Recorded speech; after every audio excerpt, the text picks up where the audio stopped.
साथियों नमस्कार। Rajasthan teachers update YouTube channel पर आपका फिर से स्वागत है। साथियों इस वक्त की बड़ी खबर आ रही है वो है ओआरएफ को लेकर के। साथियों पिछले सेशन में 2025-26 के अंदर ओआरएफ है वो हिंदी विषय के लिए था और इस सत्र में अपना 2026-27 में ओआरएफ है वो इंग्लिश विषय के लिए होगा। ओआरएफ फॉर इंग्लिश ये कक्षा 3 से 8 तक के लिए होगा। ओआरएफ कब होगा और इसके लिए साला दर्पण पर किस प्रकार से मैपिंग करें, पूरी प्रक्रिया की जानकारी आपको इस वीडियो के दौरान मिलेगी। क्या दिशा निर्देश है और कैसे मैपिंग करनी है, पूरी जानकारी आपको इस वीडियो के दौरान है वो मिलेगी। आप हमारे चैनल पर नए हैं तो सबसे पहले चैनल को सब्सक्राइब करिए, बेल आइकन दबाएं ताकि आने वाले वीडियो लेटेस्ट अपडेट सबसे पहले पहुंचे आप तक। तो साथियों इसके लिए कार्यालय निदेशक माध्यमिक शिक्षा राजस्थान बीकानेर के द्वारा एक समस्त संभागीय संयुक्त निदेशक स्कूल शिक्षा के नाम से एक आदेश है वो जारी किया गया और उसका जो विषय रखा गया है वो यहाँ पर आप देख सकते हो। कक्षा 3 से 8 के विद्यार्थियों के लिए अंग्रेजी विषय का ओरल रीडिंग फ्लुएंसी कार्यक्रम दिनांक 4 मई से 7 मई 2026 तक करवाए जाने के संबंध, यानी 4, 5, 6 और 7 मई को ये आयोजित होगा। इसमें बताया गया है कि उपयुक्त विषय अंतर्गत राजस्थान में राष्ट्रीय शिक्षा नीति यानी एनईपी 2020 को पूर्ण रूप से क्रियान्वित करने हेतु इसके उद्देश्यों को साकार करने के लिए माननीय मुख्यमंत्री महोदय द्वारा दिनांक 29 मार्च 2025 को मुख्यमंत्री शिक्षित राजस्थान अभियान का शुभारंभ किया गया है। विभाग के राजकीय विद्यालयों में कक्षा 3 से 8 के विद्यार्थियों के पठन प्रवाह यानी रीडिंग फ्लुएंसी के प्रभावी विकास के लिए वाधवानी एआई के सहयोग से ओरल रीडिंग फ्लुएंसी कार्यक्रम संचालित किया जा रहा है, जिनके आशातीत परिणामों एवं अंग्रेजी विषय के लिए करवाए गए पायलट कार्यक्रम की सफलता के दृष्टिगत राज्य के समस्त राजकीय विद्यालयों में वर्तमान सत्र में मौखिक पठन प्रवाह यानी ओरल रीडिंग फ्लुएंसी अंग्रेजी विषय के लिए भी प्रारंभ किया जा रहे हैं। यानी इस बार अंग्रेजी के लिए भी ये प्रारंभ किया जा रहा है। मौखिक पठन प्रवाह यानी ओरल रीडिंग फ्लुएंसी अंग्रेजी शेड्यूल, ये किस प्रकार से जो शेड्यूल रहेगा वो है इसमें कि कौन सी कक्षाओं के लिए ये रहेगा। कक्षा 3 से लेकर के 8 तक के सभी विद्यार्थी इसमें शामिल होंगे। आकलन का दिनांक जो रहेगा वो रहेगा 4 से 7 मई 2026 तक।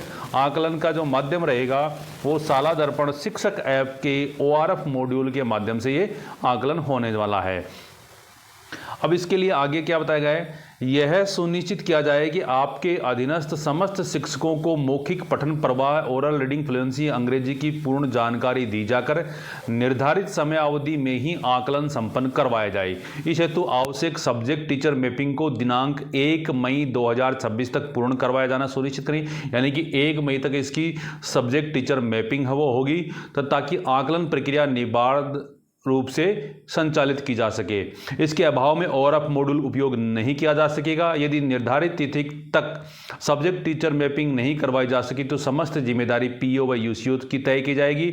अतः अपने क्षेत्राधिकार में इस संबंध में वांछित दिशा निर्देश जारी कर मौखिक पठन प्रवाह यानी ओरल रीडिंग फ्लुएंसी अंग्रेजी का सफल एवं सुचारू संचालन करवाया जाना सुनिश्चित करें। ये तो रहा इसके लिए कि ओआरएफ है जो मॉड्यूल है ये इंग्लिश विषय के लिए होगा, दिनांक 4 से 7 मई तक होगा, 3 से 8 के विद्यार्थियों तक रहेगा। इसके लिए 1 मई तक साला दर्पण पर सब्जेक्ट टीचर मैपिंग करनी होगी।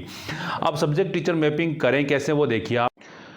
इसके लिए साथियों आपको साला दर्पण पर स्कूल लॉगिन कर लेना और स्कूल लॉगिन के अंदर जाओगे तो आपको जो परिणाम वाला जो टैब है इसके ऊपर आपको चले जाना। परिणाम वाले टैब के अंदर जाएंगे तो परीक्षा परिणाम प्रविष्टियां, ये वाला जो टैब है परीक्षा परिणाम प्रविष्टियां, आपको इसके ऊपर चले जाना है। जैसे आप इसके ऊपर जाएंगे तो आपको इस प्रकार के इंटरफेस खुल करके आ जाएंगे बहुत सारे, और आपको यहाँ पर मिलेगा विषयाध्यापक मैपिंग, इसके ऊपर आपको चले जाना। जैसे आप इसके ऊपर जाओगे तो आपके सामने इस प्रकार का इंटरफेस खुल करके आ जाएगा और यहाँ पर लिखा होगा नॉट रेमेडिएशन फॉर रेमेडिएशन के ऑप्शन में ही विषयाध्यापक मैपिंग करें। यहाँ पे फॉर रेमेडिएशन वाला जो ऑप्शन मिलेगा इसके ऊपर आपको जाना है और इसमें शिक्षक ऐप हेतु मैपिंग यहाँ से होगी। ये जो फॉर रेमेडिएशन वाला इसके ऊपर क्लिक कर देना है। जैसे आप इस पर क्लिक करोगे तो आपके सामने इस प्रकार का आ जाएगा कक्षा 1 से लेकर के 8 तक, और यहाँ पर आपको मिलेगी हिंदी, अंग्रेजी और मैथ की सब्जेक्ट टीचर मैपिंग मिलेगी। कक्षा 1 से लेकर के 8 तक के जो कक्षाएं उनके लिए। तो यहाँ पर आपको मिलेगा। अब आपको क्या करना है, जो प्रत्येक जो सब्जेक्ट है उसके आगे जो click here for map teacher, इसके ऊपर आपको क्लिक कर देना है। जैसे आप इस पर टिक करोगे तो सब्जेक्ट टीचर मैपिंग आ जाएगा। यहाँ पर आपको वर्किंग टीचर की जो लिस्ट दिखाई देगी, जो टीचर आपको, जैसे हिंदी विषय कक्षा फर्स्ट का, इसके सामने इस पर क्लिक सामने जो टीचर इसको पढ़ा रहा है उसको आपको चूज करके आपको सबमिट कर देना। जैसे कि यहाँ पर हम इस पर क्लिक करते हैं तो आपके सामने एक ड्रॉप डाउन लिस्ट खुलेगी। इसमें सभी विषय अध्यापक जो सब टीचर हैं उनकी लिस्ट आ जाएगी। यहाँ से जो टीचर इसको कक्षा फर्स्ट को हिंदी पढ़ा रहा है उसको सेलेक्ट कर लेंगे। सेलेक्ट करते ही आप इसको क्या कर देंगे, सबमिट कर देंगे। जैसे आप इसको सबमिट करेंगे तो आप देख पा रहे हो यहाँ पर आपका ये जो रेड था इसकी जगह क्या हो गया, ग्रीन, यानी इसको सब्जेक्ट टीचर मैपिंग कर दिया है। अब आपको एक एक करके आपको हिंदी, अंग्रेजी और गणित सभी विषयों की मैपिंग कर देनी है फॉर रेमेडिएशन, क्योंकि ये शिक्षक ऐप के लिए मैपिंग यहीं से होगी। आप सभी को आपने मैपिंग कर दी। मैपिंग करते आप देखेंगे कि आपका सभी का ये ग्रीन होना कंपलसरी है। ये ग्रीन हो गया है।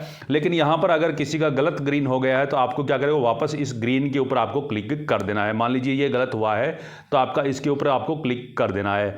जैसे क्लिक करोगे तो आपको दोबारा से खुल करके आ जाएगा। यहाँ पर आप देख पा रहे हो सब्जेक्ट टीचर मैपिंग। अब आप इसको किसको करना है वो दोबारा से ड्रॉप डाउन लिस्ट खुल जाएगी। आपके सामने यहाँ ड्रॉप डाउन लिस्ट आ जाएगी। इसमें से आपको सेलेक्ट कर लेना और इसको क्या कर दोगे, सबमिट कर दोगे तो आपका सब्जेक्ट टीचर मैपिंग है वो हो जाएगी। तो साथ ही इस प्रकार से ORF है वो अंग्रेजी विषय के लिए होगा और इसमें 3 से 8 के लिए होगा, 4 से 7 मई तक होगा। सब्जेक्ट टीचर मैपिंग कैसे करनी वो मैंने बता दी, क्या दिशा निर्देश है वो मैंने बता दिया, और कोई अपडेट आएगा तो आपको इसके बारे में अवगत करवा दिया जाएगा। धन्यवाद साथियों, जय हिंद, जय भारत।